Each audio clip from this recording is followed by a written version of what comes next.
Imagine a nation torn in half, one side pulsating with K-pop and cutting-edge tech, the other shrouded in isolation. This is Korea today. But how did a unified civilization fracture into two extremes? For centuries, Korea stood as one. Its unraveling began not from within, but under the crushing weight of foreign empires. By the mid-1800s, global powers circled the Hermit Kingdom, hungry for control. At this crossroads, a regent named Daewongun violently barred the door to the west, clinging to tradition as the world transformed. His iron grip ignited a chain reaction, setting Korea on a path toward catastrophe. Daewongun, ruling for his young son King Gojong, became Korea's shield against the outside world. He expelled Western missionaries and spurned Japan's diplomatic overtures. But isolation bred vulnerability. When Daewongun stepped down in 1873, Japan saw its chance. Warships materialized off Korea's coast in 1876, cannons trained on ports. Under threat, Korea signed its first unequal treaty, opening trade gates to Japan. This breach alarmed China, Korea's longtime protector.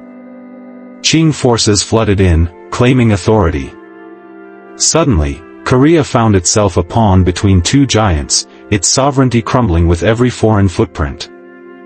China's intervention sparked a dangerous game. In 1882, Korea was forced into trade pacts favoring Chinese merchants, then with the U.S., Britain, Russia, Germany, and France. Foreign influence seeped in, fracturing Korea's elite. Moderates urged cautious reform, radicals demanded revolution. In 1884, pro-Japanese factions staged a coup, seizing Seoul's palace. Their victory lasted 3 days. Chinese troops crushed the revolt, nearly igniting war with Japan. Both powers retreated temporarily under the Lieto Convention, but the peace was fragile. Korea's fate now hung on a knife's edge, its land a battlefield for empires. War erupted in 1894. Japan and China clashed over dominance of Korea, with Japan emerging victorious. The Treaty of Shimonoseki in 1895 declared Korea independent, under Japan's thumb. Russia, eyeing East Asia, rallied Germany and France to force Japan's retreat from the Liaodong Peninsula. Emboldened, Korea's Queen Min defied Japan, advocating Russian ties. In response, Japanese agents stormed the palace, assassinating her and burning her body. King Gojong, fearing for his life, fled to the Russian legation. There, he granted Russia mining rights and timber concessions, trading one master for another. Korea's monarchy had become a puppet show. Russia's ambitions soon overflowed. After invading Manchuria in 1900, it faced Japan in the Russo-Japanese War, 1904 to 1905. Korea declared neutrality, but Japanese troops occupied Seoul, coercing a surrender. "Use our land for your war," Korea conceded. Japan's victory was sealed by the U.S. brokered Treaty of Portsmouth, recognizing its supremacy in Korea. Step by step, Japan dismantled Korea's sovereignty. Emperor Gojong's last gamble? A secret emissary to the 1907 Hague Peace Conference, begging world powers for aid. They ignored him. Japan forced Gojong's abdication, disbanded Korea's army, and in 1910, annexation. Korea vanished from the world map. Brutal occupation began. Japan stripped Koreans of speech, press, and assembly rights. Guerrilla fighters, the Wibyong, harassed Japanese forces but were driven into Manchuria. Schools teaching Korean history were shuttered, Japanese language curricula enforced. Commerce shifted, Korean businesses collapsed as Japanese firms took over. Most devastating? Land seizures. Unregistered farms and clan-owned forests were declared ownerless, and sold cheaply to Japanese settlers. By 1919, over half of Korea's arable land was in Japanese hands. Farmers became tenants on their own soil. Resistance simmered underground, waiting for a spark. That spark would come with tragedy. Emperor Gojong died suddenly in January 1919. Rumors spread, the Japanese poisoned him. As Korea's last symbol of independence, his funeral drew millions.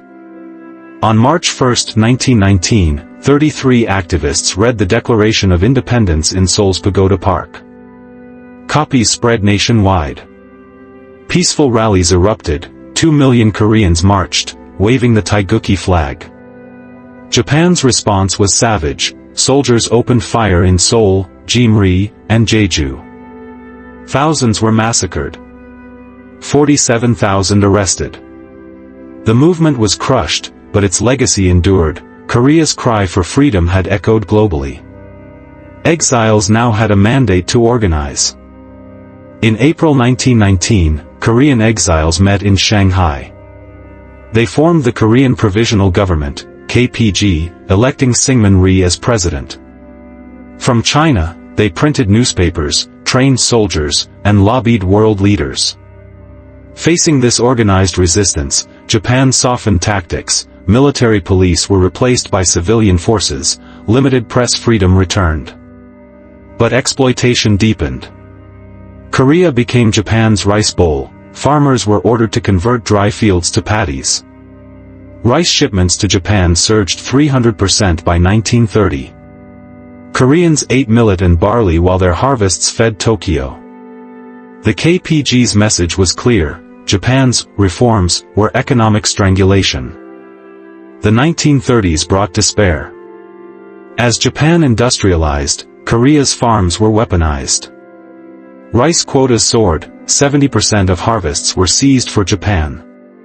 Koreans faced famine, surviving on imported corn and rotten grains. Then, in 1931, Japan invaded Manchuria. Korea became a military supply hub. Factories replaced farms. Koreans were drafted into forced labor. Japan's cultural erasure intensified. Shinto shrines replaced ancestral altars. Korean names were banned. Magazines like Dong-A-Ilbo secretly fueled nationalism until they were shut down. By 1937, Korea was a colony in chains, its identity systematically dismantled for war. 1937, the Second Sino-Japanese War began. Korea was locked down. The Japanese language movement forced Koreans to speak only Japanese. Students faced beatings for using their mother tongue. History books burned. Academic societies banned. In 1939, the Sashikaime Decree ordered Koreans to adopt Japanese names. Those who refused lost jobs or rations. Then came conscription. 200,000 Korean men drafted into Japan's army, 800,000 shipped to mines and factories. Women suffered worst. Thousands became comfort women, enslaved in military brothels. Resistance fighters in China formed the Korean Liberation Army, vowing, "Our land will be free." Comfort stations dotted occupied Asia. Korean girls as young as 14 were abducted or lured by false job offers. Trapped in barracks, they endured rape by dozens of soldiers daily. Survivors recalled beatings, disease, and forced abortions. Meanwhile, Korean men died in Japanese uniforms, sent as cannon fodder to Pacific battlefields. In 1941, the Provisional Government in Chongqing declared war on Japan. The Korean Restoration Army fought alongside allies in Burma and China. Their rallying cry, "Recover our homeland." Yet as World War II raged, Korea's future hinged on distant conference rooms, where allies debated its fate. November 1943, Roosevelt, Churchill, and Chiang Kai-shek met in Cairo. They pledged Korea would become free and independent in due course. But due course was dangerously vague. At Yalta in 1945, Roosevelt proposed trusteeship. The USSR, China, and Britain would govern Korea for 5 years. Stalin agreed, but no details were set. Then, Potsdam, July 1945. With Japan near collapse, the U. urged Stalin to invade Manchuria. In exchange, Soviet influence in Korea. On August 8, USSR tanks crossed the border. Japan surrendered days later. Joy swept Korea, until liberation revealed a bitter truth. August 10, 1945, Colonels Dean Rusk and Charles Bonesteel faced a dilemma. Soviet troops advanced through northern Korea. To prevent a full takeover, they proposed dividing Korea at the 38th parallel, a line chosen because it placed Seoul in the south. Stalin accepted. Overnight, families were severed. Farms, railroads, even power grids were cut. Soviets occupied the north, disarming Japanese troops. The U. arrived in the south weeks later, greeted by the People's Republic of Korea, a provisional government led by patriot Lee Woon-hyung. America stunned Korea. It refused to recognize them, declaring military rule. Chaos engulfed the South. The People's Republic of Korea, PRK, had already established local councils, police, and courts. But General Hodge dismissed them as communist infiltrated. He reinstated Japanese collaborators to run the bureaucracy. Outrage exploded. Strikes and protests rocked Seoul. Hodge then backed Syngman Rhee, a conservative exile who denounced the PRK. In the north, Soviets took the opposite approach. They empowered communist guerrillas led by Kim Il-sung, who arrived in Pyongyang wearing a Soviet uniform. By 1946, two Koreas were hardening, one under Soviet guns, the other under bayonets. Kim Il-sung's ascent was masterful. Soviet troops handed him control of infrastructure, media, and security. He launched land reform, seizing estates from landlords and Japanese collaborators, redistributing them to peasants. Factories became state-owned. Meanwhile, the struggled in the south. Protests against military rule turned violent. In 1946, the Taegu uprising left 1,000 dead. Hodge created an interim legislature, but elections were rigged. Rhee demanded immediate independence. In Moscow, Soviet talks collapsed. Stalin refused supervised elections. Korea was now a Cold War frontline, and time for compromise was running out. 1947, the took Korea's case to the A resolution mandated elections across Korea under supervision. Soviets barred monitors from the north. The South voted alone on May 10, 1948. Rhee's party won amid boycotts and violence. On August 15, the Republic of Korea, ROK, was born. Weeks later, the North held its own elections. Kim Il-sung claimed 99% support. On September 9, he proclaimed the Democratic People's Republic of Korea, DPRK. Both claimed sovereignty over all Korea. Both had foreign armies on their soil. And both leaders were prepared to fight. August 15, 1948, Syngman Rhee became President of the Republic of Korea, ROK, in Seoul, backed by the UN. Weeks later, the North held elections. Kim Il-sung, now Premier, declared the Democratic People's Republic of Korea, DPRK, on September 9. Both claimed sovereignty over all Korea. The USSR and China recognized the DPRK, the UN endorsed the ROK. Foreign troops still occupied both zones, Soviets in the north, Americans in the south. A deadly standoff began. Kim's forces intensified guerrilla raids along the 38th parallel, while Rhee vowed to march north. Korea was now a powder keg, with two governments, two armies, and one fractured people. By December 1948, Stalin ordered Soviet troops to withdraw from the north, but not without entrenching Kim's power. The USSR left behind artillery, tanks, and trained 50,000 Korean veterans of the Chinese Civil War. In the south, forces began a phased exit, doubting Ri's ability to deter invasion. As Soviets departed, Kim purged rivals, nationalists and Christians were imprisoned or executed. Land reforms continued, loyal peasants gained farms, landlords vanished. By 1949, the North boasted 135,000 troops and Soviet T-34 tanks. The South's army? Under-equipped and riven by internal revolts. Kim-eyed Seoul. June 1949, the last combat troops sailed from Busan.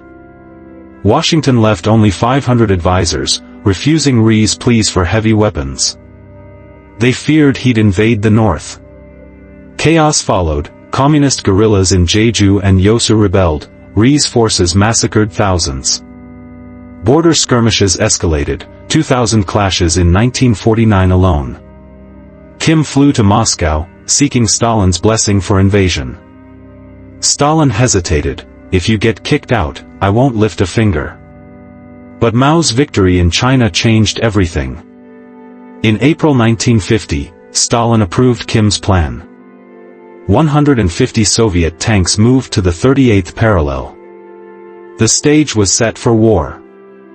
Spring 1950, Kim's guerrillas infiltrated the south, sabotaging railways and arming rebels. Ri's troops retaliated with brutal, cleanup campaigns.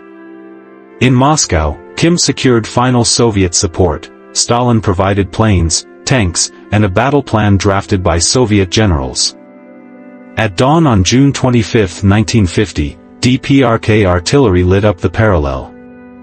T-34 tanks crushed South Korean barricades. Seoul fell in 3 days. Ri fled, burning bridges behind him. The UN condemned the invasion, but the Soviets boycotted the vote, voiding their veto. Truman ordered forces to Korea. For the second time in a century, Korea was a battlefield for empires. Stalin's gamble, a quick victory before America reacted. Soviet advisors directed the North's blitzkrieg, while volunteer, Chinese units waited in Manchuria. By August 1950, UN forces clung to the Pusan perimeter, a last-stand pocket in Korea's southeast. General MacArthur then launched Operation Chromite, a daring amphibious assault at Incheon on September 15. UN troops recaptured Seoul in weeks, pushing the DPRK army to the Chinese border. Triumph turned to peril. Mao warned, "If troops cross the 38th parallel, China will intervene." MacArthur ignored him. On October 19, 300,000 Chinese troops crossed the Yalu River. The war escalated into a superpower proxy conflict. Winter 1950, Chinese volunteers ambushed UN forces in the snowy mountains of North Korea. Outnumbered 5-1, UN troops retreated in the longest fallback in military history. Seoul fell again in January 1951. MacArthur demanded nuclear strikes on China, Truman fired him. Stalemate followed. For 2 years, trench warfare ravaged Korea. Hills like Pork Chop Hill changed hands 24 times. Civilian casualties soared, too. 5 million dead. Ceasefire talks began in 1951, but fighting continued as negotiators argued over POW repatriations. A final battle at Chorwon, July 1953, claimed 29,000 lives, after the armistice was drafted. July 27, 1953, the guns fell silent. At Panmunjom, generals signed the Korean Armistice Agreement. No peace treaty was ever signed. The Demilitarized Zone, DMZ, a 160-mile scar lined with landmines and snipers, split the peninsula. Prisoner exchanges revealed horrors, starving POWs, brainwashing camps, and 22,000 who refused repatriation. South Korea's boycotted the signing. Kim called it a temporary pause. Korea was now two nations, the ROK, backed by the U, and the DPRK, anchored by China and the USSR. Millions of families remained severed. The Cold War's first hot conflict ended where it began, at the 38th parallel. The ROK lay in ruins. 10% of its population perished. Ruled dictatorially until the 1960 student revolution ousted him. In the north, Kim purged pro-Chinese factions, crafting a cult of personality. Both states rebuilt, but diverged radically. The South embraced aid, industrializing into an economic miracle on the Han. The North pursued juche, self-reliance, militarizing under Soviet subsidies. By 1970, the South's GDP tripled the North's. Yet Pyongyang's grip tightened, death camps, propaganda, and a 1.2 million strong army. The DMZ became the world's most fortified border, and Korea's division, permanent. 1987, South Korea's democracy movement triumphed. Free elections followed, unleashing cultural and technological revolutions, from Samsung to BTS.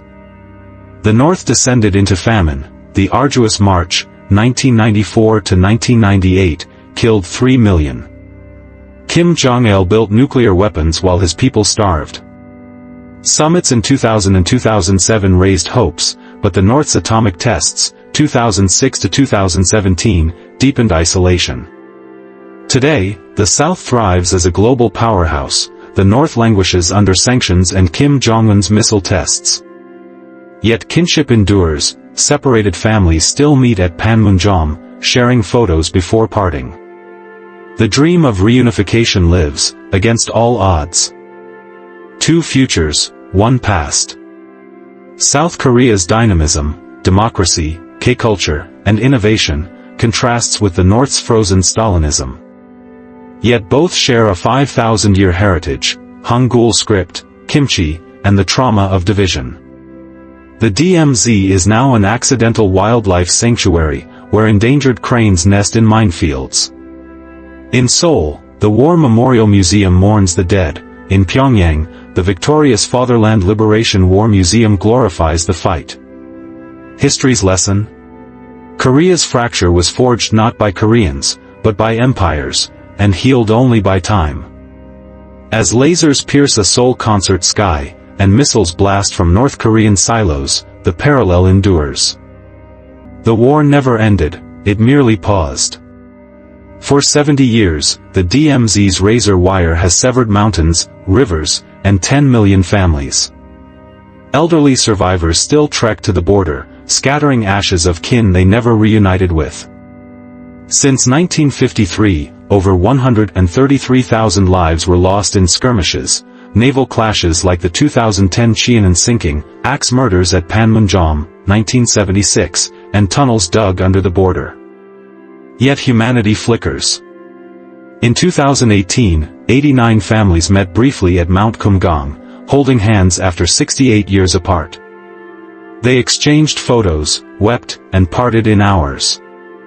"We are ghosts," one whispered. A nation's trauma, etched in silence. The battlefield shifted.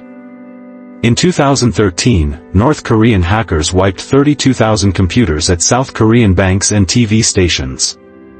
In 2014, they breached Sony Pictures over a satire film. By 2017, ransomware attacks froze global hospitals and pipelines. Meanwhile, Kim Jong-un tested nuclear weapons and ICBMs capable of hitting New York. Sanctions strangled the North's economy, yet its cyber army grew, funding weapons via crypto theft.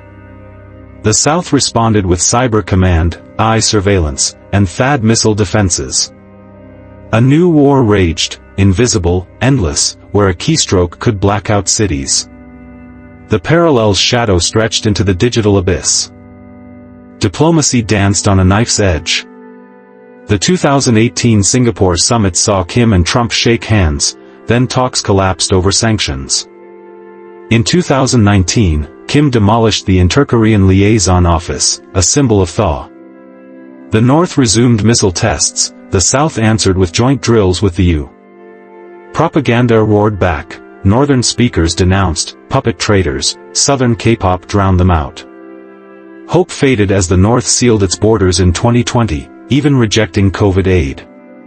Today, Pyongyang brands Seoul its principal enemy, while Seoul warns of overwhelming response. The armistice? A thread fraying by the hour. One people, two destinies. The South soars, a tech titan where democracy birthed global culture. The North retreats, a nuclear fortress where famine shadows missile parades. Yet in 2018, at Panmunjom's Peace House, leaders stepped across the line.